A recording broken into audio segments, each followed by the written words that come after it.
Hey everyone, here is a brief tutorial how to open and use the sampling distribution simulator as part of the homework. And let's explore this simulator together, following along with the worksheet.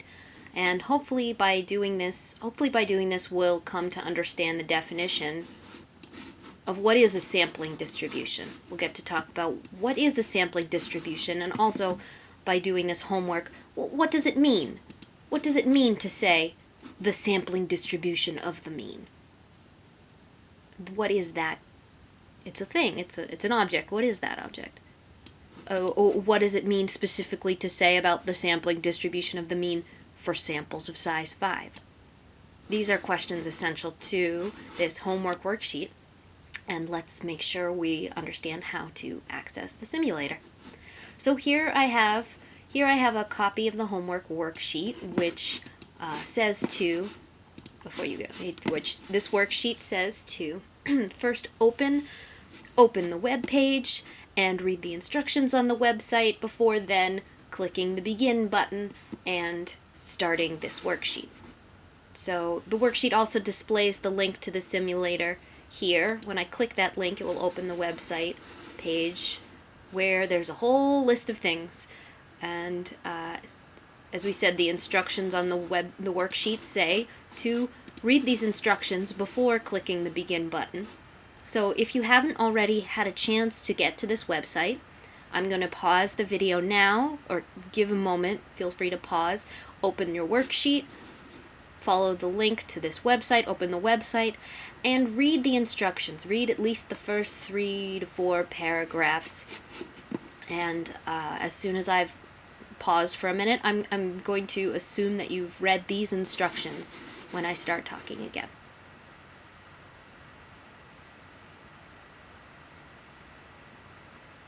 Okay, so thank you. We're just going to now assume you've read these instructions and have opened up your window of your internet browser for looking at this simulation. It says here in the worksheet, I'm going to shrink the worksheet up small. I'm going to make the worksheet small so that we can see the simulation much more.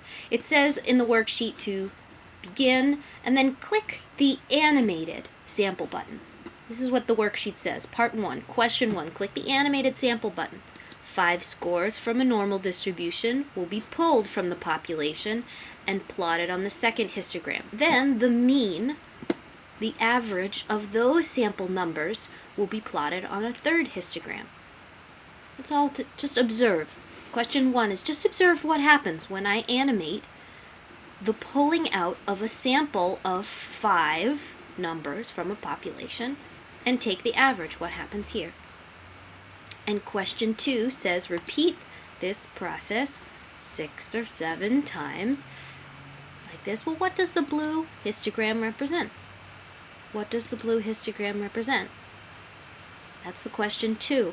What does the blue histogram, the third histogram, represent? And my hint is, why is the title for that histogram? Why is the title for that histogram distribution of means for n equals 5? So this is an opportunity for you to keep going. The last thing I will say before letting you explore this website is that on question 2, at the bottom, it says a note. I'm going to make this bigger again.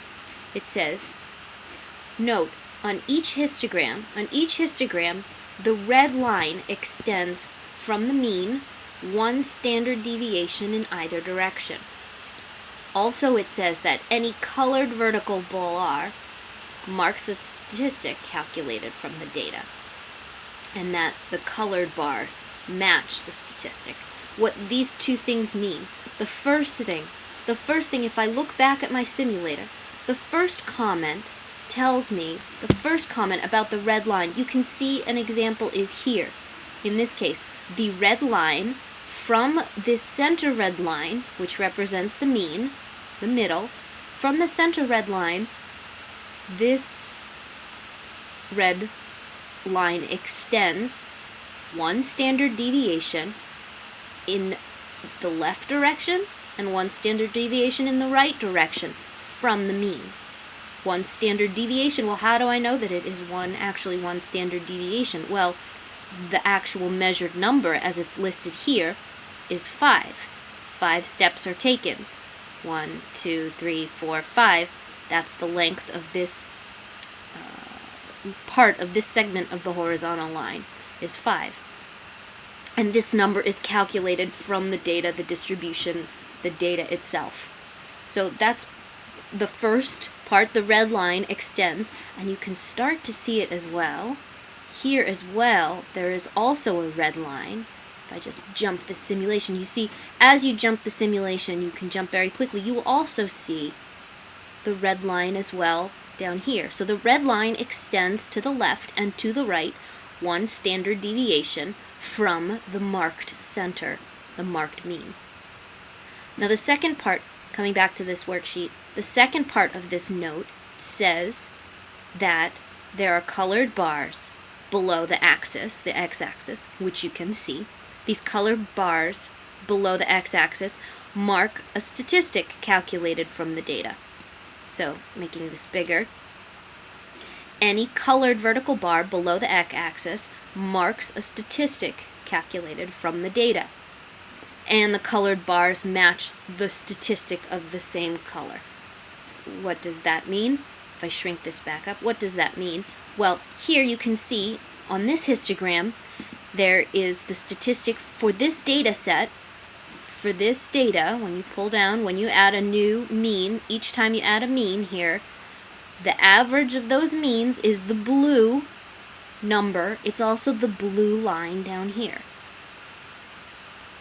If you have the median, that median number, which is also 16, that will be a vertical line in pink. So over here, it's also the same spot. It's blue and it's pink.